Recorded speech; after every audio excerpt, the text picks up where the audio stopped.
A rate hike in the middle of the year is now likely after the Reserve Bank stopped saying it wants to be patient on inflation and interest rates.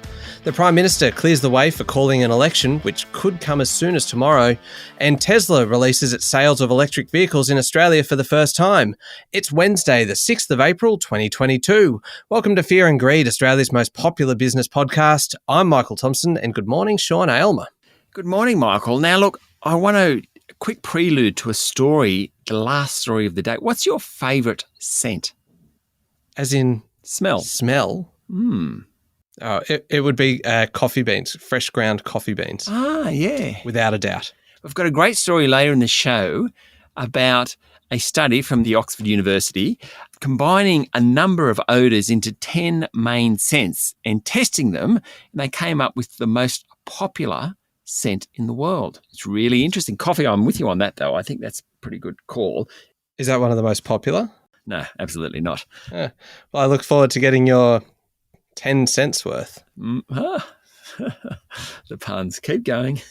All right. Now, immediately after the show, stay listening for Sean's chat to Ben Powell, who's BlackRock's chief investment strategist for Asia Pacific. A really interesting chat, that one, because BlackRock is really one of the biggest, if not the biggest, fund managers in the world. And so Ben has a fantastic insight into everything that's happening globally and also specifically in our region. So definitely worth sticking around for that one. But first, Sean, the Reserve Bank has opened the door to rate rises in coming months, dropping its reference to being patient when it comes to lifting rates.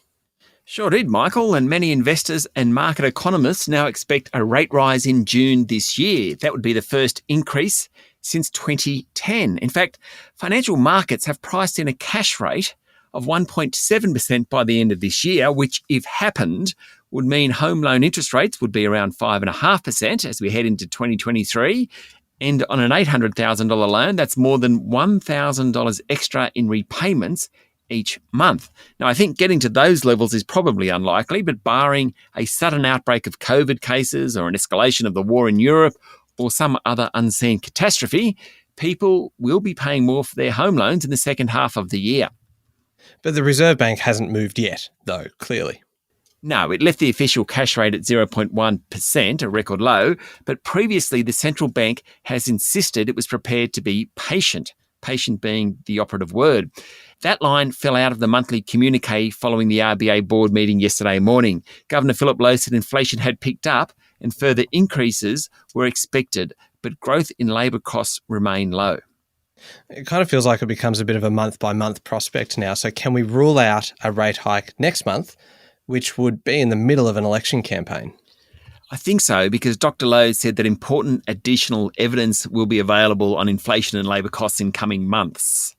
Wage growth data in late May will be critical. After that, the Reserve Bank will make some sort of decision. Now, note the communique talks about months, plural, and there's only one more RBA board meeting before the election, and that's in 4 weeks' time. So it's very, very unlikely that there'll be a rate hike in the middle of the election campaign, something that I'm sure Prime Minister Scott Morrison and the coalition are very happy about.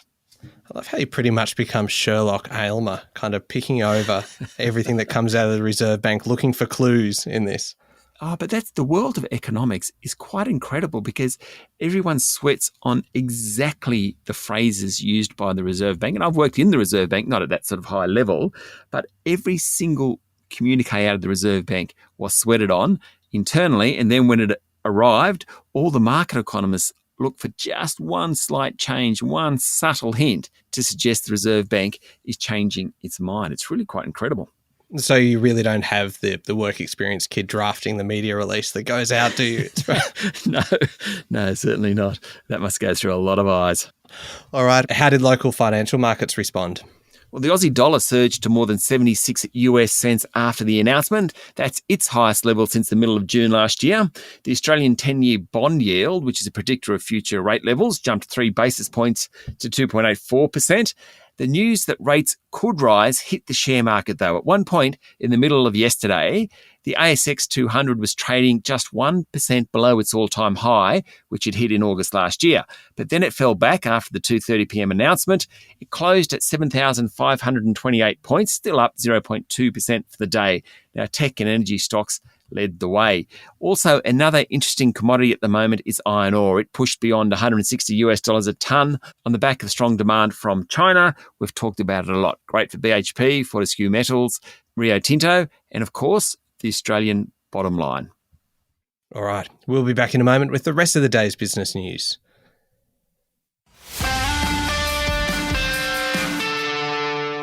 Sean, it feels like this is pretty much what I said yesterday and most days last week, and actually probably part of the week before as well. But there were some more incredible claims coming out of the inquiry into whether the Star is suitable to hold a gaming licence in New South Wales.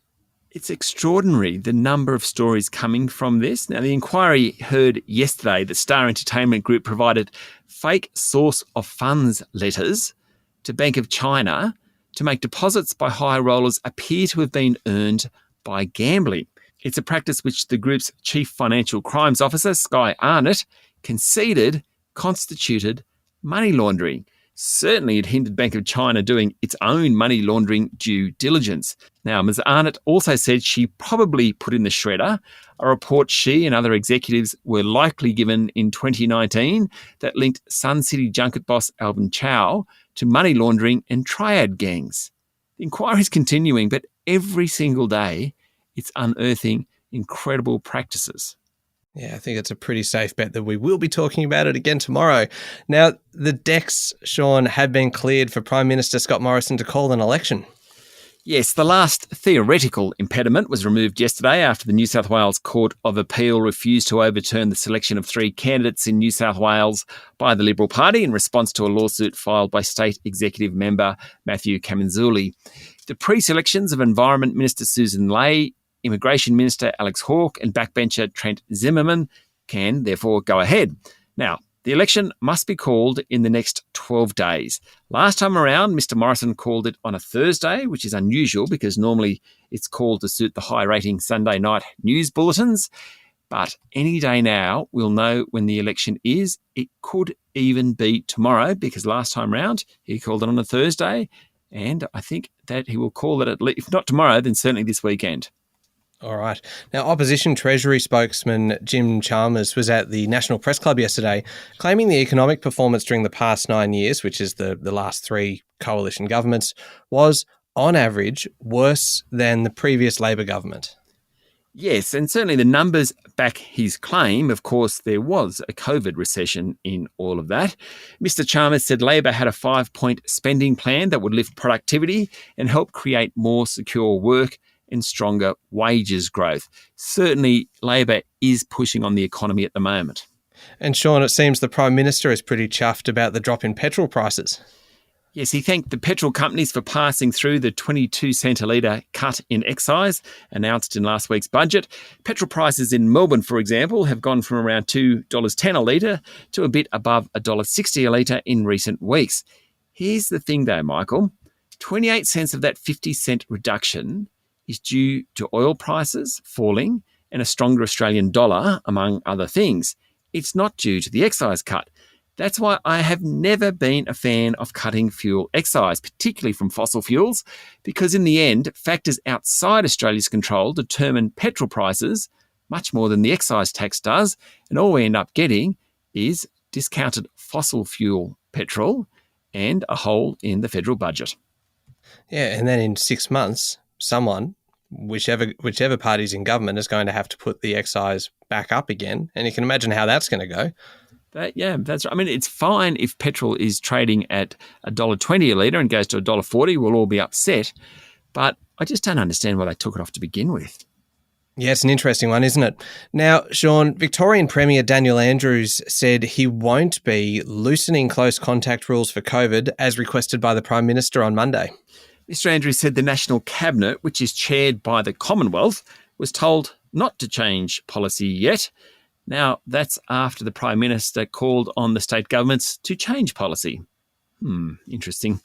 Mr Andrews' comments came as Victoria recorded 12,000 new COVID cases yesterday, the highest in almost 2 months. New South Wales recorded 19,000 cases and hospital admissions jumped sharply.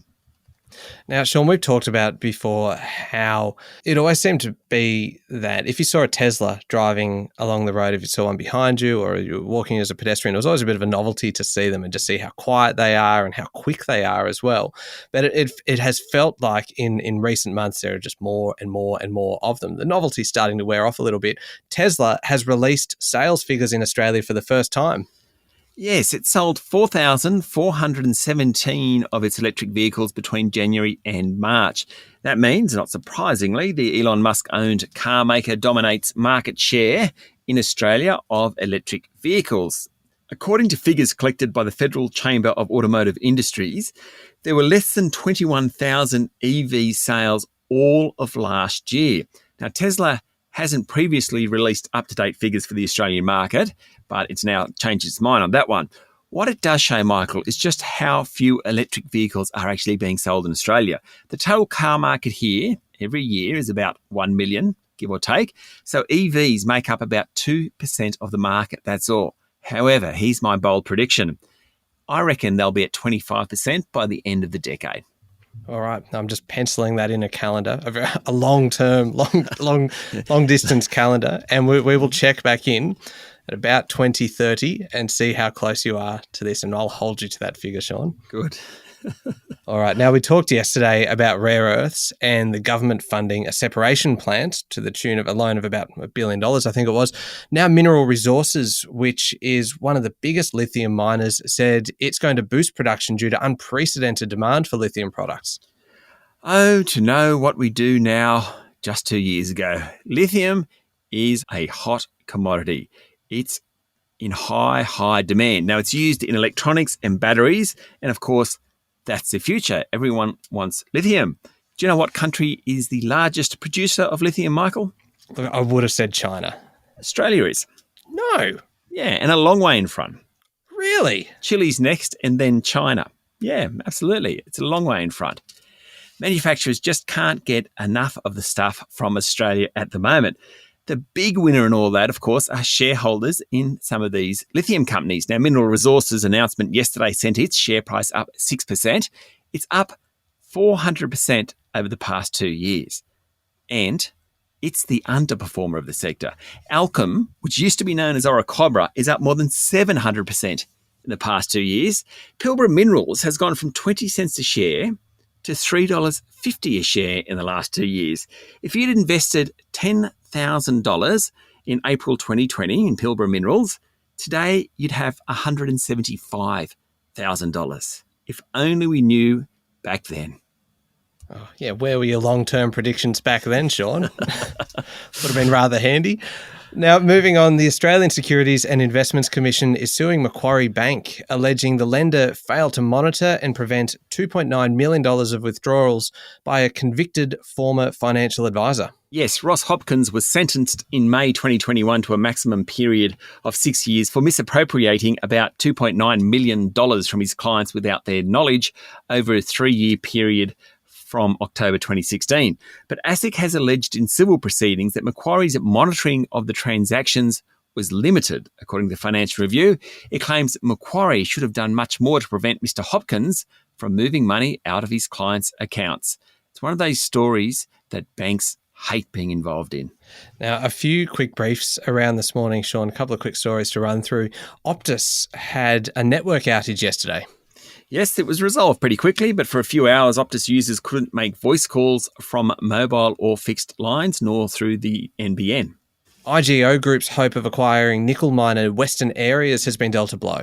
Yes, the independent expert assessing the $1.1 billion valuation on the deal found it wasn't a fair price. The flow-on is that it's not in the best interests of Western Areas shareholders to accept the bid. IGO share price dropped nearly 3% yesterday. And just staying on takeovers, Sean, Woolworths Holdings of South Africa, which owns David Jones in Australia, denied reports that it was trying to offload the department store. The report surfaced yesterday morning in the media. The South African group bought DJs in 2014 for $2.1 billion, but would be unlikely to get anything like that now. In any case, a spokesperson said David Jones wasn't up for sale. Sean, have we ever mentioned Robbie Williams on Fear and Greed before? We have been very remiss. No, we haven't. We haven't. So this is his first time appearing on Fear and Greed. It was not literally appearing on Fear and Greed. That would be quite the coup, actually, if we had a feature interview with Robbie Williams. But we do have a story about him. He is suing the Australian Grand Prix Corporation, and that basically comes ahead of the big event this weekend in Melbourne. Yeah, that's right. We're all very excited about the Grand Prix in Melbourne. It's funny, I'm not into car racing, but in the last year or two, thanks to one of the Netflix programs on the Grand Prix, I've become a real fan of F1.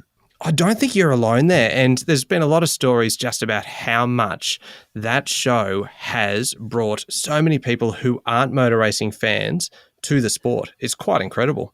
I found myself watching the race, or not the race, but a repeat of the race on the weekend, and I'll watch it on Sunday. It's quite exciting. Anyway, the Australian Grand Prix Corporation is being sued for more than $8 million for the snap cancellation of a performance by the UK pop star Robbie Williams at the 2020 Formula One event in Melbourne. Remember, that's the one where all the drivers, everyone was in the city of Melbourne, and it went into lockdown, and literally with just 48 hours, I think, before the race was to start, it was cancelled. Now, moving on to overseas news, as the war in Ukraine continues, China is taking some tentative steps to play a greater role in negotiations between Moscow and Kyiv. Yes, European leaders have called on Chinese President Xi Jinping to play a greater role in the conflict, or at least trying to find peace. Of course, Beijing and Moscow are very close at the moment. Top diplomats from China and Ukraine spoke yesterday, raising hopes that China might do more to help push for peace. Meanwhile, the fighting continues, and both the presidents of the United States and France are urging harsher sanctions against Russia after reports of atrocities outside Kyiv. The pictures from that are horrendous.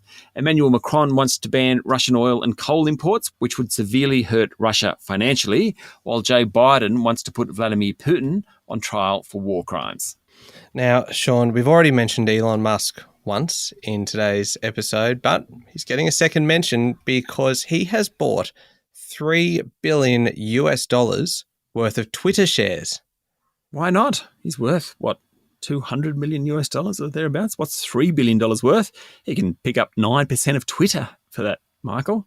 In fact, he's an avid user of Twitter, running polls for his 80 million followers on subjects such as whether the platform, Twitter that is, adheres to the principles of free speech. The overwhelming majority in that one said no. Then in the last 24 hours, he's asked whether Twitter needs an edit button, which many people have been calling for. I don't think Elon Musk is going to be a passive shareholder in Twitter. A tough time for the board and the CEO, I think. It feels like Elon Musk might be the Solomon Lew of the digital world. That's a very, very good analogy. Now, Sean, I have no idea what this has to do with business, but it is pretty interesting. Scientists from the University of Oxford and a Swedish university have found that vanilla is the world's favourite scent. Yeah, so you're surprised by that? I am. I really thought it would have been coffee. Yeah, or chocolate or something. I don't know. Well, look, experts took 10 scents, which apparently spanned the entire sphere of worldly odours, and presented them to 235 people from 9 different cultures, according to the Telegraph of London. Apparently, the scents represented all the odours found in the world. Not quite sure how that happens. Anyway, vanilla, across all those people, came out as number 1. Then I'm going to give you the rundown, the order of them. Number 2, and these are the 10 scents that represent all the odours. So number 1 is vanilla, peaches, lavender, cloves, rose, that's 5. We're starting to get into the dodgy stuff now. Number 6, mushrooms. Number 7, sweaty goats. 8. Sorry, what? Sweaty goats. I'm not sure what odours sweaty goats, well, obviously it represents a bunch of odours. I've got to say there is a big gap between 6 and 7 on the list, between mushrooms and sweaty goats. That's quite a jump, really. Number 8 is green peppers. That's pretty rough on green peppers, I think. Number 9 is pungent garlic or decaying fish. Apparently that's the same odour type. Number 10 on the list, and everyone's going to be in agreement with this one, sweaty feet. How do you reckon sweaty feet and sweaty goats differ? You know what? I think those two universities should be funded for further research into this. Yeah, I think so. This is one of those. That's one of those studies that you're like, okay, who on earth funded that, and did they see a return on that investment? But the funny thing about it is University of Oxford and Karolinska Institute in Stockholm, which is actually one of the global leaders in terms of European universities, certainly. So these aren't out of two-bit operations here. They're two of the major players in European university worlds. Look, we started out by saying don't know what it has to do with business. We finish with still don't know what it has to do with business, but you're right, it was pretty interesting. Up next, Sean, is the Fear and Greed Daily Interview, and today you're speaking with BlackRock's Chief Investment Strategist for Asia Pacific, Ben Powell. Yes, Ben is in Australia for a few days and we caught up with him. We talk a lot about the US, and obviously the Australian market, the US market and European markets. We speak here about investing in Asia, what he thinks about China particularly, and whereabouts in China you should invest in, the sort of sectors to be thinking about. Talk about Japan a bit, as well as other economies in the region, and whether or not it's worthwhile putting your money into it. Really interesting. Yeah, it sure is. It is up next in the Fear and Greed playlist on your podcast platform or at fearandgreed.com.au. Thank you, Sean. Thank you, Michael. It's Wednesday, the 6th of April, 2022. Make sure you're following the podcast. Join us online on LinkedIn, Twitter, and Facebook. And don't forget, you can use your smart speakers to listen to us. All you have to do is say, play the Fear and Greed podcast, and away you go. I'm Michael Thompson, and that was Fear and Greed. Have a great day.